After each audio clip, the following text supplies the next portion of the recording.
bangaren maza. Mata su ma bari a bada gudunmawa ga wanda suke da mata wanda suke sauraron mu. Mata sukan samu abin da ake ce masa PID, shine pelvic inflammatory disease ko disease. Sanyin mara na mata ne shi ma, toilet infection.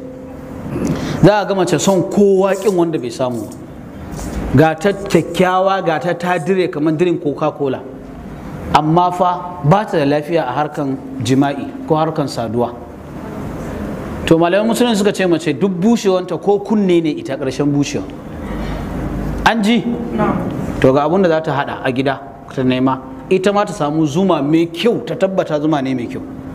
Ta samu garin habbatu sauda, ta tabbata mai kyau ne, more especially ma aka samu dan Sudan ya fi kowane kyau, garin habba.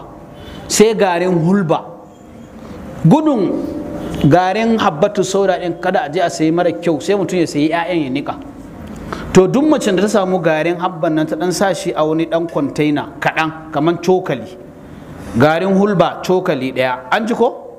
Garin ku ji fa da kyau saboda ku je yau ma ka je ka gwada yau, sha yanzu maganin yanzu ne wallah. Kuma shi 3 in 1 yake, za mu yi bayanin yadda yake. In aka samu garin habbatu sauda aka zuba a wani dan container, aka ɗibo garin hulba aka dan zuba, sai a samu zuma sai a kwaba shi yayi kauri, an gane? Yayi me? Yayi kauri.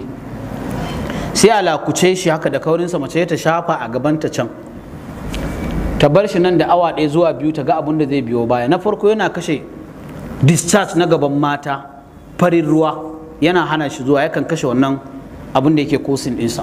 Haka ƙurajen gaban mata, haka wafi lokacin saduwa, haka rashin ni'ima. Duk macen take shafa wannan a gabanta, muna da mata anan, da Allah ka je, ban ce ka zo wajen ka siya ba, na yi bayanin da ake haɗawa. Ba rashin ni'ima ba, duk matar ka take aiki da wannan na'ima ma za ta dawo ƙarshen ni'ima. Ba kuma yin addu'a ba jama'a. Yawwa Allah ya sani aljanna firdausi ko? Yawwa to ko kufa